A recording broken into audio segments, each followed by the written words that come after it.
Hi sweeties, how are you doing? Welcome to Nanyacim. If this is your first time of coming across this channel, sweetheart, kindly smash the subscribe button, turn on the notification so you get notified each time I upload, and please give this video a thumb up. I appreciate you all, and I want to say a very big thank you to every one of you for always coming back to watch my videos and subscribing. You all are the very best. So today we are going to be talking about the medical racism that is going on in Black community. And I have been able to put up things together because I remember there was a time I talked about it and some people were like, telling me that things like this don't exist anymore. It doesn't happen anymore. But there are so many people out here crying out, saying some are even saying that when we go to the hospital and ask them for painkiller, they always say that Black people don't feel pains and the rest of it. And I am asking, who actually came up with that idea that Black women do not feel pains?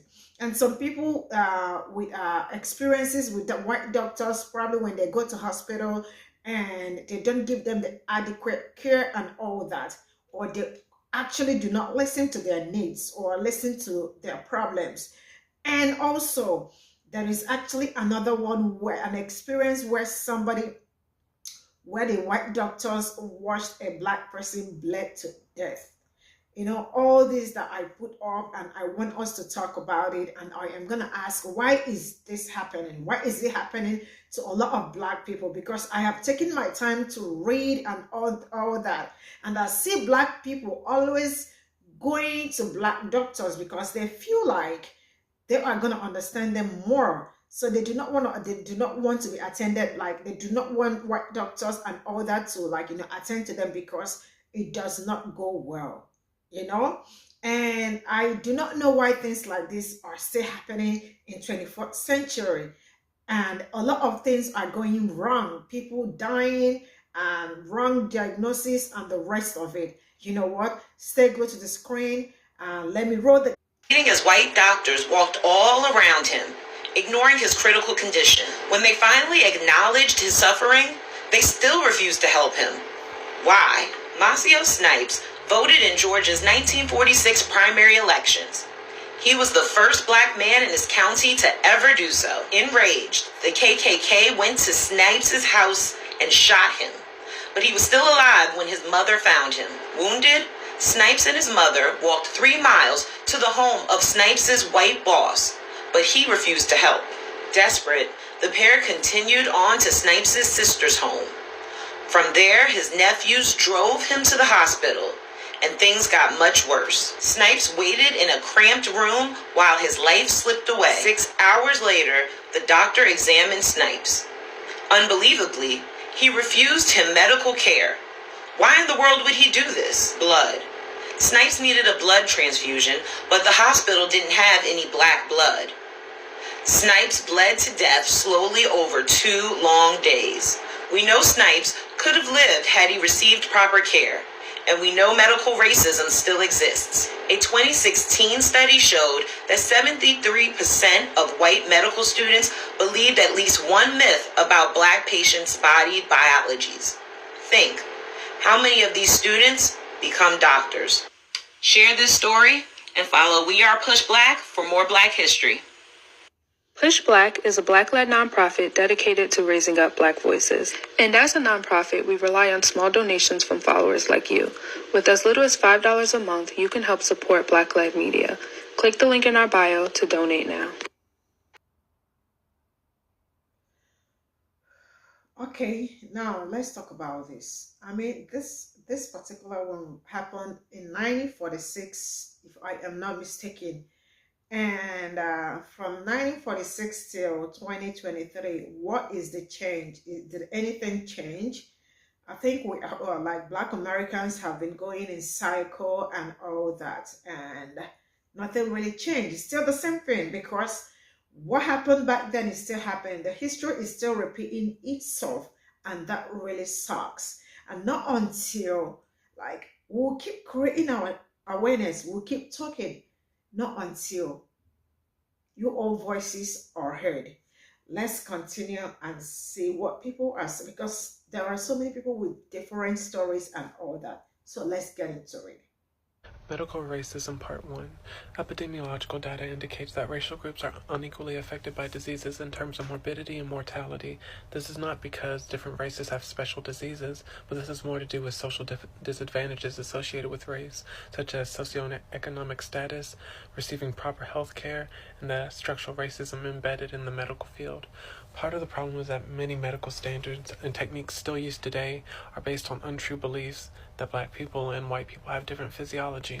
One untrue belief being that black people do not feel pain or have a higher pain tolerance than white people. This belief stems from the justification of brutal treatment of black people during the centuries of American slavery, when scientists, doctors would use black bodies as experimental test dummies.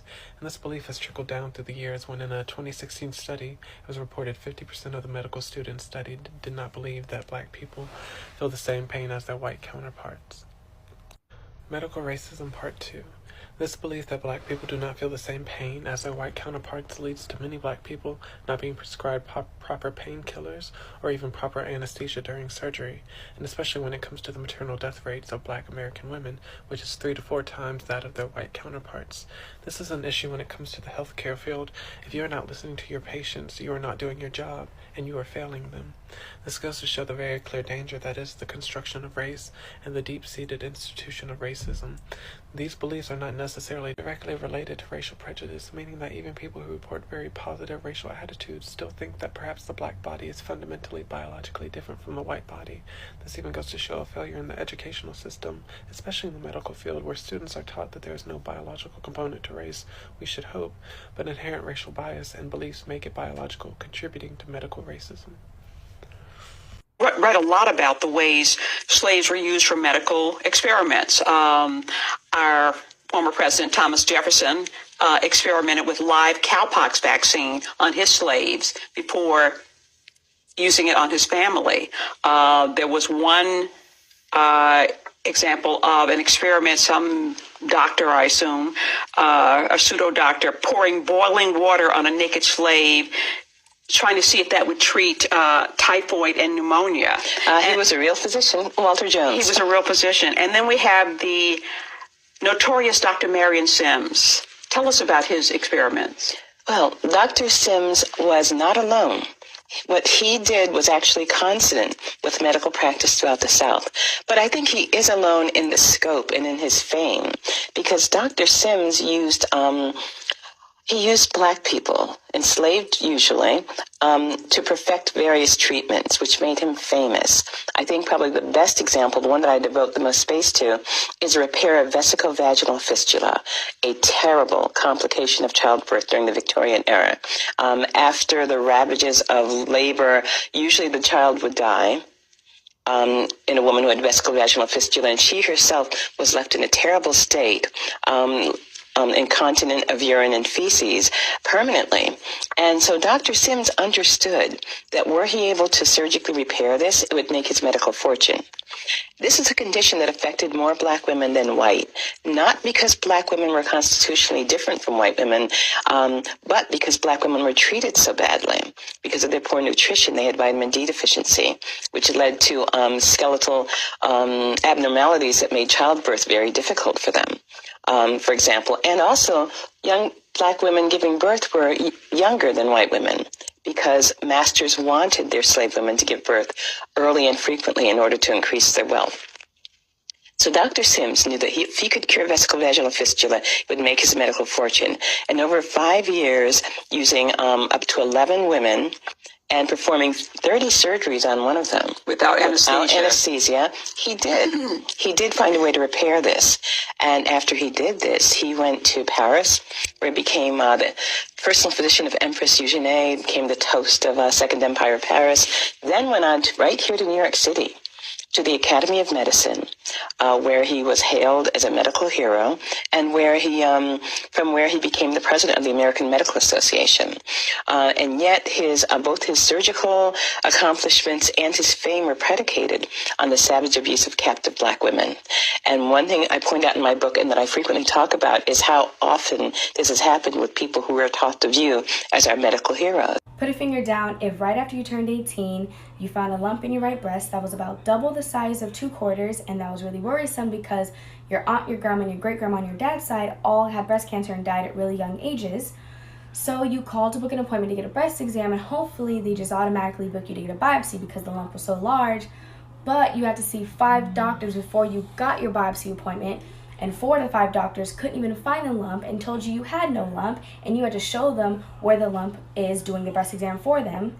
So they finally book you a biopsy appointment, and they also book you to see a geneticist to see if you have a genetic mutation that makes you more susceptible to having breast cancer. And the geneticist told you you're being really dramatic and why were you here so young, and even if you had the genetic mutation, it probably wasn't going to affect you until you're 28, so there's really no reason for you to be here.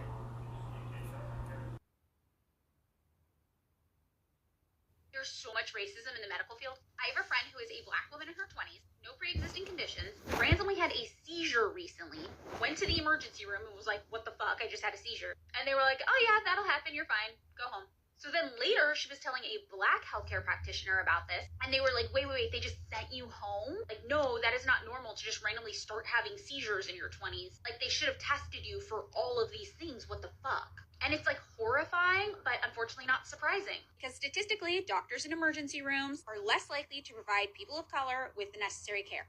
73% of white medical students think there's a biological difference between races, including things like black people having thicker skin.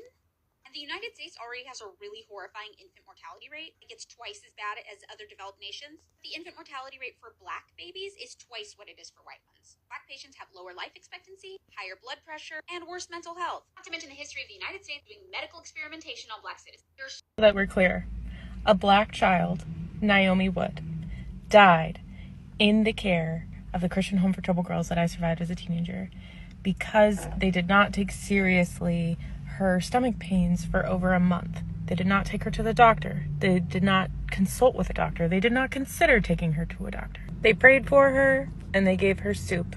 The state of Florida explicitly states that Lakeland Teen Challenge contributed to the death of Naomi Wood due to inadequate supervision and medical neglect. And yet, her death did not make the news. That finding did not make the news. There were no changes. There were no charges brought. Nothing happened.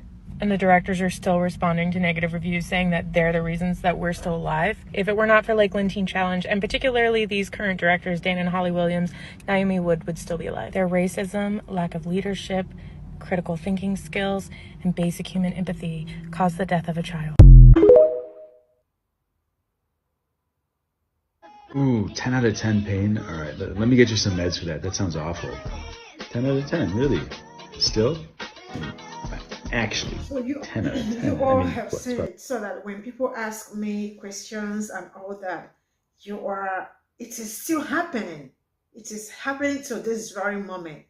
And that really sucks. That a particular group of people are not going to get appropriate medical treatment because they are black.